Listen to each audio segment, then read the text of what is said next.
Bismillahirrahmanirrahim. Wa fi tilkal lailati faradallahu ala nabi sallallahu alaihi wasallam as-salawatil khamsah fi kulli yaumin wa lailatin. Wa fi tilkal laila, dan adalah tetap di malam terjadinya peristiwa Isra Mi'raj itu.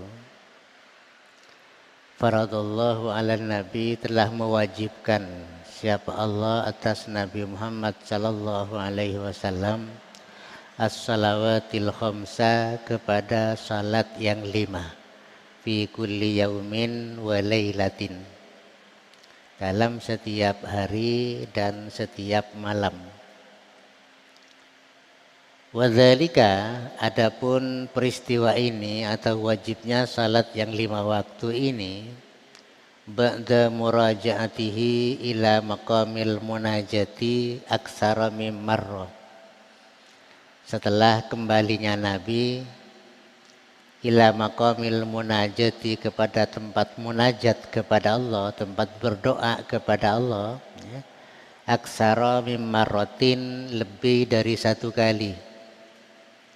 Antahfifi khamsina salatan, ya, dengan kepentingan untuk mengurangi, ya, yang 50 kali salat itu. Bi amri Musa alaihi salam, dengan perintah Nabi Allah Musa alaihi salam. Jadi di dalam peristiwa Isra Mi'raj itu Allah mewajibkan kepada salat 5 waktu dalam setiap hari, setiap malam. Menjadi 5 waktu seperti itu setelah Nabi itu bolak-balik menghadap Allah, minta pengurangan dari yang 50 itu sesuai dengan perintah dari Nabi Allah Musa. Pada waktu bertemu dengan Nabi Ibrahim, masih Nabi Ibrahim ya oke-oke saja.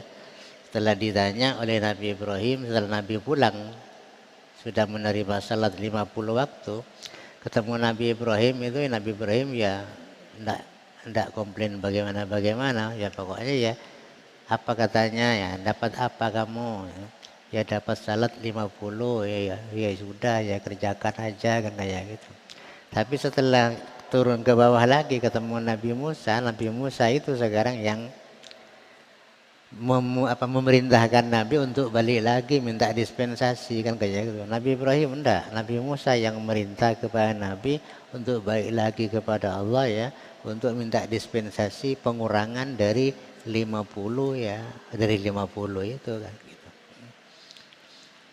Jadi 5 itu, ya, sampai yang asalnya itu 50 terus menjadi 5 itu setelah Nabi itu bolak-balik, ya, menghadap Allah minta pengurangan dari 50 itu lebih dari 1 kali. Ya kalau setiap kembali kepada Allah itu hanya dapat dikurangi 5, padahal salatnya itu 50, dikurangi 5 kan berarti tinggal 5, berarti kembali ke Allah itu sampai 9 kali itu, ya, 9 kali itu.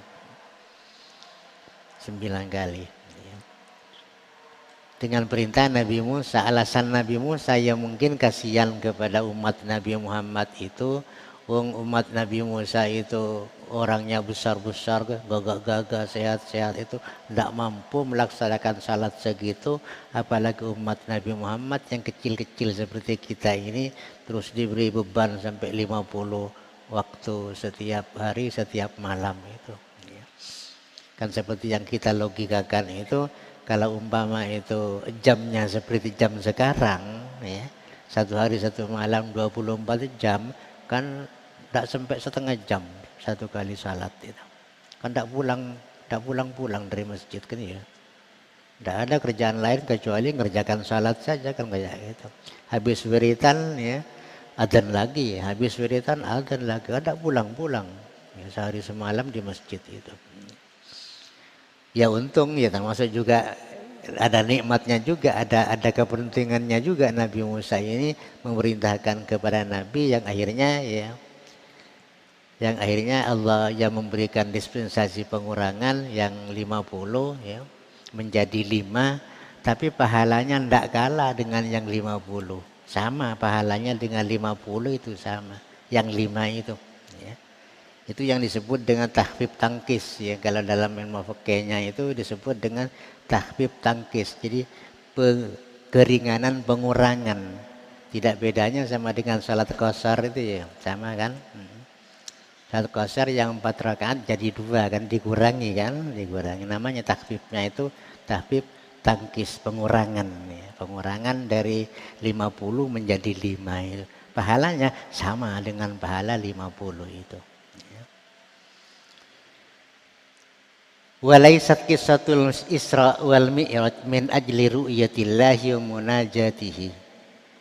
Dan tidak ada peristiwa Isra Mi'raj itu min ajli ru'yatillah hanya untuk berkepentingan untuk melihat Allah wa munajatihi dan sekalian berdoa kepada Allah. Kama wahama dzalika ba'dun nas. Seperti yang telah memberi kesangkaan dzalika kepada adanya ajli ru'yatillahi wa munajatihi itu ba'dun nasi, siapa sebagian manusia. Namun yang benar, wa innama kanat li'idhari ajaibi malakutis samawati malakutillahi wa ayatihil kubra lin nabi sallallahu alaihi wasallam. Sebenarnya ya peristiwa Isra Mi'raj itu li'idhari ajaibi malakutillahi, untuk menjelaskan atau menampakkan beberapa keajaiban kerajaan Allah yang di atas sana, yang di langit sana ya.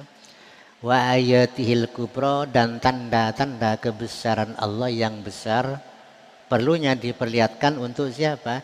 Lin Nabi sallallahu alaihi wasallam, untuk Nabi ya. Haitsu yakunu dzalika mizatan lahu, ya. Dengan sekiranya ada dzalika, apa peristiwa Isra Mi'raj itu, mizatan adalah suatu keistimewaan lahu untuk Nabi Muhammad sallallahu alaihi wasallam. Jadi peristiwa Isra Mi'raj itu bukan kepentingannya hanya Nabi untuk melihat Allah dan sekalian bermunajat kepada Allah dengan tempat yang lebih dekat. Ya, ini yang ada di Sidratil Muntaha sana. Bukan itu tujuannya, tujuan Isra Mi'raj bukan itu. Seperti ya, soalnya ada sebagian manusia itu punya sangkaan bahwa Nabi itu dimi'rajkan ke langit ke-7 ya, kepentingannya hanya untuk melihat Allah dan biar bermunajat kepada Allah, berdoa kepada Allah, lebih dekat dengan Allah, lebih dekat dengan Allah. Seperti sangkaan sebagian manusia seperti itu. Sangkaan seperti itu tidak benar ya. Yang benar ya, Nabi itu dipanggil oleh Allah ya, sampai disiapkan dengan kendaraan yang luar biasa yang tidak ada tandingannya itu ya. Berarti merupakan suatu keistimewaan juga kepada Nabi itu. Nabi-nabi yang lain tidak seperti itu ya. Tidak ada yang sampai dipanggil kayak gitu, tidak ada ya. Untuk Nabi Muhammad ya, sampai dipanggil oleh Allah menghadap kehadiratnya ya, sampai disiapkan suatu kendaraan yang luar biasa yang namanya Burak itu, sehingga berangkatnya dari Masjidil Haram sampai Masjidil Aqsa. Ada kil mengatakan ke atas itu juga naik Burak ya. Ada kil mengatakan seperti itu. Ada kil mengatakan Burak itu hanya sampai di Masjidil Aqsa saja, terus ke atas itu hanya diantar oleh malaikat Jibril kan kayak gitu, sampai tempat yang malaikat Jibril tidak mampu untuk melintasinya itu, kecuali Nabi akhirnya sendirian ke atas itu kan kayak gitu. Jibril tidak mampu, hanya ada tempat khusus sampai di situ ngantarkan gitu. Ada pendapat kayak gitu. Ada yang bilang Burak itu setelah nyampe di Palestina sana itu di Masjidil Aqsa, terus diikat di batu besar begitu, dipersiapkan untuk dipakai pulangnya dari Masjidil Aqsa ke Mekah lagi, ke Masjidil Haram lagi. Jadi nunggu di sana Buraknya itu.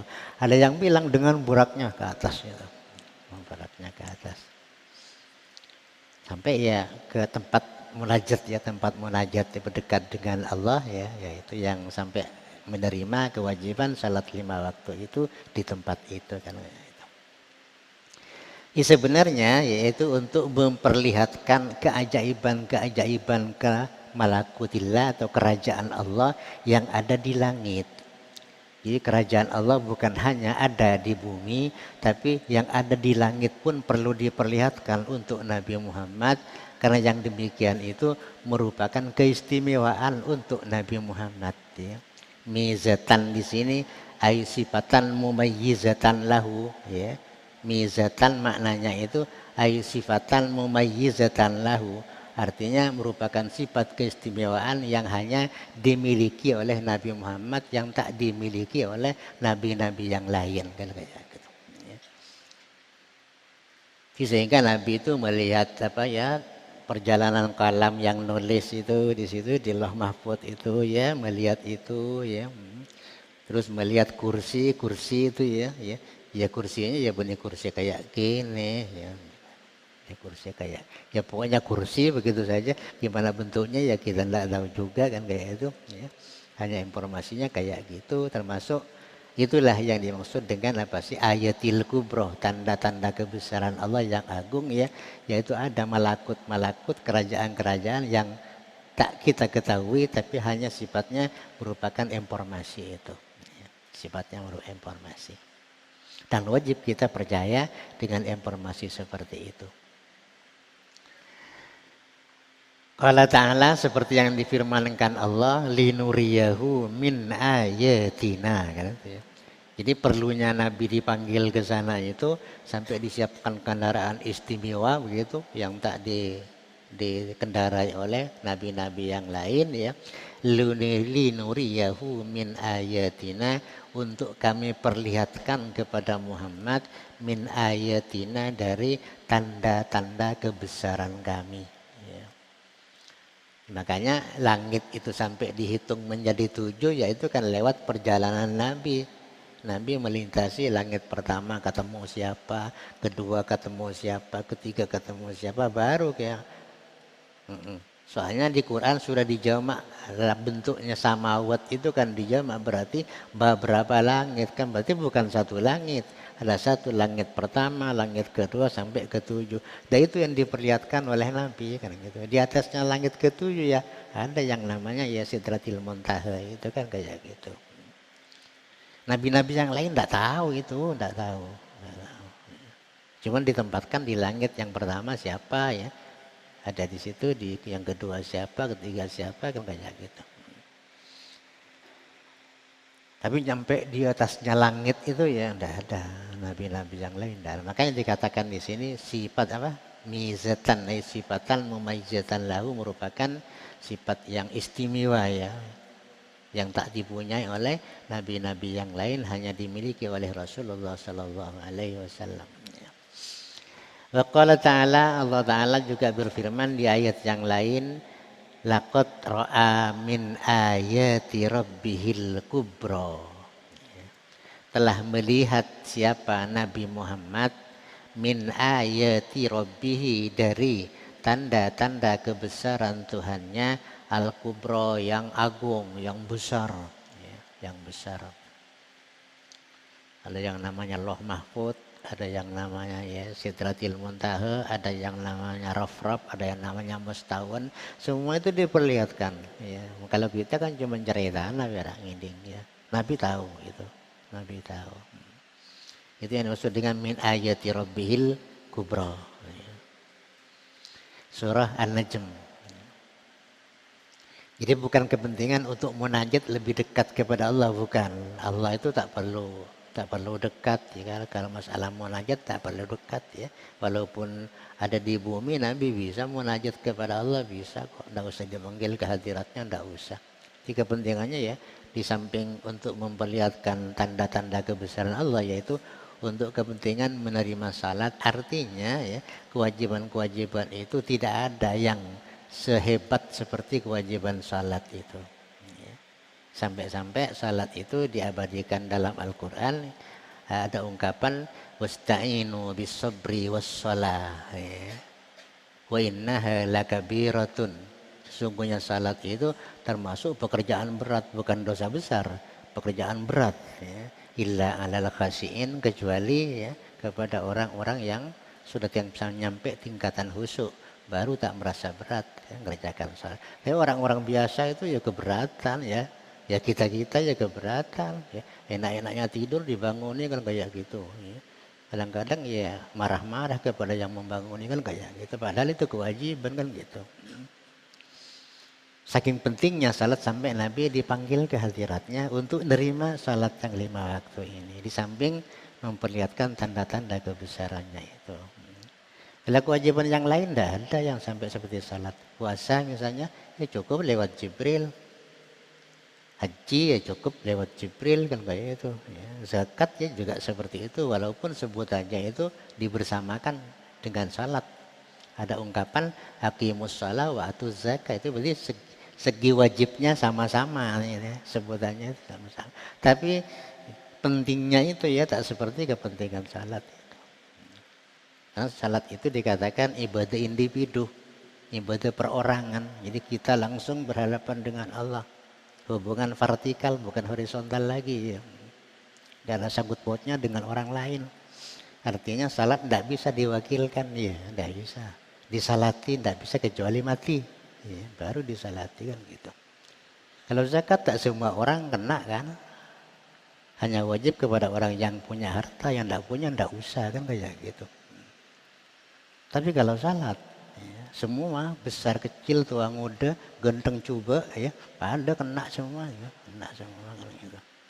Tidak usah diwakilkan saya salat takiyah ya, saya repot tidak bisa, tidak bisa. Serepot apapun, sesulit apapun kita wajib tetap melaksanakan salat selama hayat tetap di kandung badan kan kayak gitu. Tidak bisa berdiri masih diberi kesempatan duduk, tidak bisa duduk diberi kesempatan berbaring kan kayak gitu. Dan begitu sampai disalati kan gitu. Wa amal munajat, adapun masalah berdoa itu munajat itu fala tutaqayyadu bimakanin, maka tak perlu dibatasi dengan tempat ya. Tak perlu harus datang ke dekat ke tempat yang tinggi, tidak perlu. Munajat ya di bumi ya bisa ya. Fala farqa indallahi baina hadhihi wa tilka ya.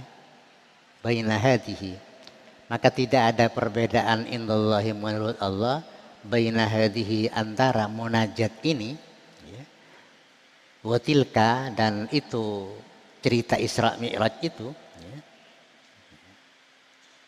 Aina makanat ya, berarti munajat itu bisa aina makanat, di mana saja itu berada ya. Di mana saja berada kita bisa bermunajat kepada Allah siang dan malam ya, setengah malam kan kayak gitu. Ya munajatnya Nabi tiap malam itu ya setengah malam itu sudah munajatnya itu. Yang dikatakan qumil laila illa qalilan nisfahu awin kusminu awzid alaihi warattilil qur'ana tartila, itu tiap malam sudah biasa dikerjakan oleh Nabi kayak gitu. Ya. Setengah malam melean sampai subuh itu ya. Jadi tidurnya sebentar Nabi itu, sarenya sebentar. Makanya di kitab-kitab itu dikatakan Nabi itu wa qalbuhu lam yanam wal ainu qad nasat kan kayak gitu. Jadi hati Nabi tidak pernah tidur. Jadi makrifatnya itu hanya kantuk saja itu ya, tertep kayak gini terdok ya. Nyedot tak seberapa kan kayak gitu untuk Nabi. Tak paduan kita kan lain. Jadi kesimpulannya apa, munajatu Sayyidina Muhammadin sallallahu alaihi wasallam inda sidratil muntaha wa Musa alaihi salam fi turi Sina wa Yunus alaihi salam fi batnil hut. Adapun doanya Nabi Muhammad atau bermunajatnya Rasulullah sallallahu alaihi wasallam di sidratil muntaha sana, dan munajatnya Nabi Allah Musa di Gunung Tursina, dan munajatnya Nabi Allah Yunus di perut ikan ya. Kullu dzalika indallahi ala haddin sawa ya. Adapun semua itu menurut Allah ya ala haddin sawa, atas batasan yang sama. Jadi soal berdoa kepada Allah itu tak harus ditentukan melalui tempat, enggak, di mana saja ya boleh kita berdoa kepada Allah. Ya untuk doanya Nabi ya, di Sidratil Muntaha sana kan dekat ya, dekat dengan Allah, mendekat dengan Allah. Itu sama dengan apa? Bersemedinya Nabi Allah Musa di Gunung Tursina yang selama 40 hari itu tujuannya juga untuk melihat Allah kan kayak gitu ya. Untuk melihat Allah. Tapi juga justru tak bisa melihat ya. Allah cukup bilang ya apa? Walakin inzur ilal jabali kan gitu ya. Coba kamu melihat Musa gunung, lihat gunung Tursina itu. Fa in istaqarra makanahu fasawfa tarani. Kalau tetap gunung itu berbentuk gunung, maka Anda akan melihat aku. Ya. Kalau enggak ya enggak bisa. Akhirnya ya Nabi Musa itu setelah melihat gunung sana itu terjungkal ya, terjungkal diri, enggak mampu melihat gunung, enggak mampu. Apalagi melihat Dzatullah ya. Melihat gunung saja itu ya, yang kira-kira nanti bisa terjadi penampakan pada akhirnya kira-kira ya nggak mampu ya. Makanya ada ungkapan ini istaqarra makanahu, jika gunung itu tetap tempatnya tidak berubah, dilihat kamu fasaufa tarani, maka Anda itu akan melihat aku ya. Sudah dilihat kayak ini banteng-banteng semaput ya, semaput belum melihat Allah, hanya melihat gunung kan gitu loh. Di Gunung Tursina sana ya, Gunung Tursina sana.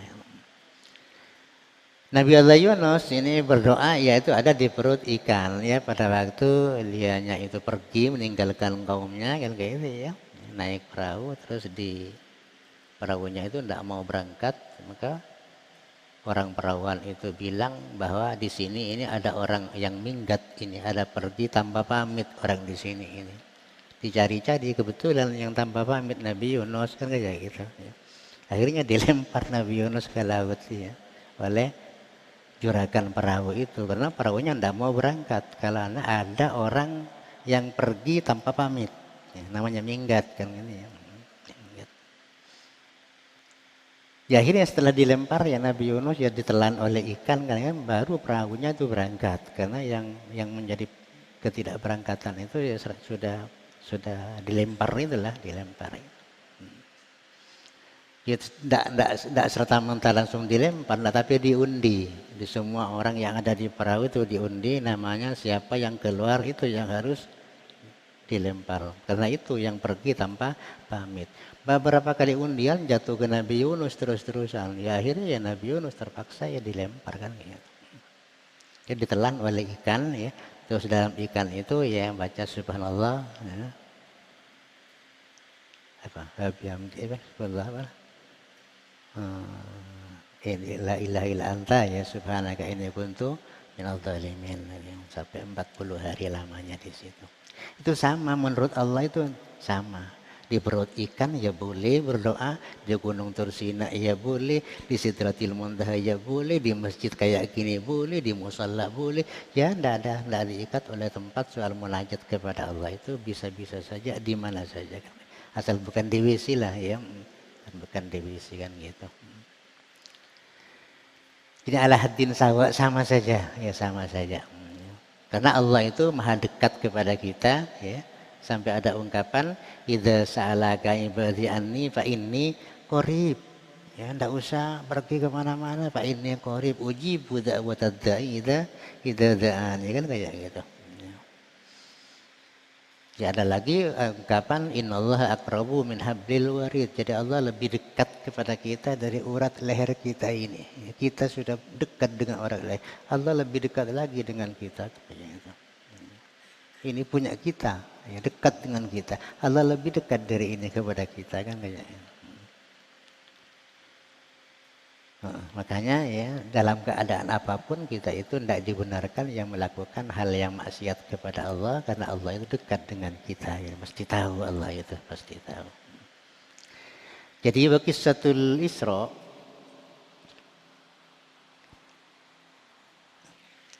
Ya sudah sampai di sini dulu ya, terpaksa harus dipotong waktunya, ya sudah waktunya. Soalnya masjid ini jadi pedoman adzan di tempat yang lain ya, tidak bisa harus dilambatkan, tidak bisa. Ya sampai di sini dulu ya kita akhiri. Al-Fatihah.